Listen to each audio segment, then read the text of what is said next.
The fifth part of the profits of this stone belongs to us, then, does it not? Asked Caderousse.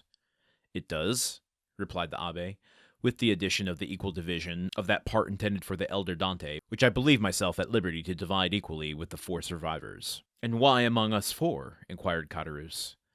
As being the friends of Edmond, esteemed most faithful and devoted to him.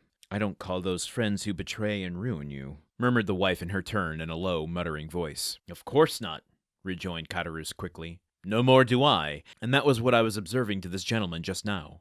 I said I looked upon it as a sacrilegious profanation, to reward treachery, perhaps crime. Remember, answered the abbé calmly, as he replaced the jewel and its case in the pocket of his cassock, it is your fault, not mine, that I do so. You will have the goodness to furnish me with the address of both Fernand and Danglars, in order that I may execute Edmond's last wishes. The agitation of Caderousse became extreme, and large drops of perspiration rolled from his heated brow. As he saw the abbé rise from his seat and go toward the door, as though to ascertain if his horse were sufficiently refreshed to continue his journey, Caderousse and his wife exchanged looks of deep meaning. There, you see, wife, said the former, the splendid diamond might all be ours if we choose. Do you believe it? Why, surely a man of his holy profession would not deceive us. Well, replied Carconte, do as you like. For my part, I wash my hands of the affair. Well, surely a man of his holy profession would not deceive us. Yes, if only it were a man of holy profession. Dumas still hasn't tipped his hand that this is Dante, but we know it is. I know it is. Dumas, you can't fool me no more. Do we feel a little pity for Caderousse in that final moment? I mean, he's so clearly and easily and perfectly fell into Dante's trap. I mean, without step.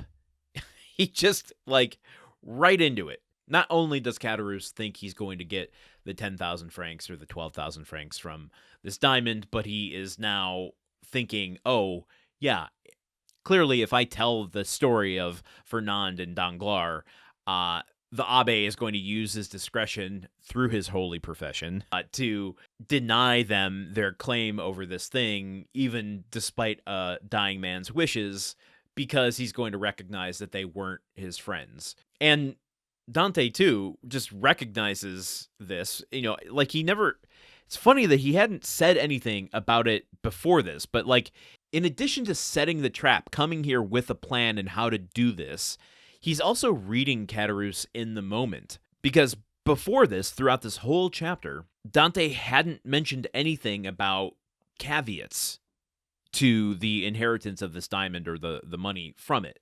And so when Dante says here, remember, it is your fault, not mine, that I do so. You have the goodness to furnish me with the address of both Fernand and Danglars in order that I may execute the last wishes. He recognizes Caderousse's greed will extend to the point of getting all of the information and maybe more than he expected by being in that moment and recognizing, oh, okay, he thinks he can get all of the money from this. I can use that to my advantage and really lure him further into this trap.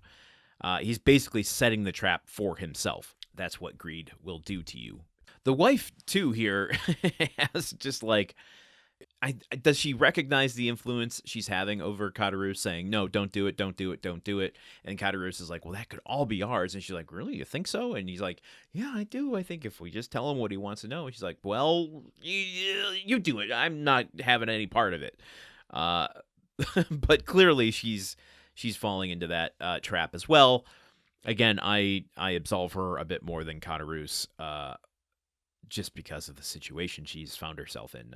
If circumstances had been different for her, who knows where she would have been, whereas Caderousse feels like he's in this situation because of the decisions he's made. So I've posed this question previously, I think in the last chapter, 25, that we got to be heading toward the end of Volume 1 at some point here. I feel like the beginning of this chapter would have been a great place to start a Part 2 or a Volume 2, but we're not. So now that we've set up this new thing, how are we? Where are we going to end Volume 1? Maybe it'll be chapter 30. Well, I guess I don't know. I mean, that's just my brain wanting nice organized, volumes. Probably will not be chapter 30. But the bigger question is, what do we have to set up? And maybe that's more modern thinking as well. The whole cliffhanger idea and season breaks and being too influenced by modern media to think that this is going to fall cleanly at the end of a story beat. Maybe it won't. But we only have one episode left of this chapter, and if he's going to be talking about Danglars and Fernand, I mean, we only do one page here. I can't imagine he's going to bring us up to speed on both men in one page, within like 300 words, essentially. So I'm guessing this is going to spill over into chapter 27. But how are we going to end chapter 26? Maybe we don't. In the prison, we had some chapters that felt like they just stopped mid-scene, so maybe that's what's going to happen here as well. But there's only one way to find out, and that's to finish chapter 26 tomorrow. But as we're finishing the chapter tomorrow, that means that over at patreon.com/gruntworkpod, you will have access to the story-only audio of chapter 26, as well as chapters 1 through 25, and also including 26. All of the chapters that we've done so far without my commentary. So if you want to listen to it as an audiobook, you can. And you can get that for as little as $1 per month. Now, I realize the show has continually made a fool of me, proving me wrong countless times. I have had a wager out that as soon as we get 5 reviews, I would do Edgar Allan Poe's Premature Burial.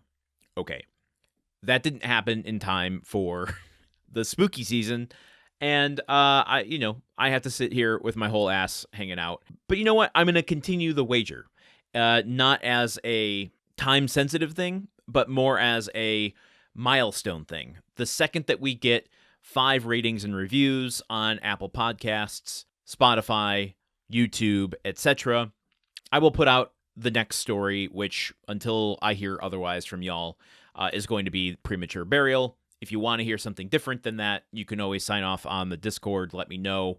But hopefully there is some incentive to leave a rating and review over at those places, because it helps people find the show through the algorithm, and we certainly need all of the help we can get.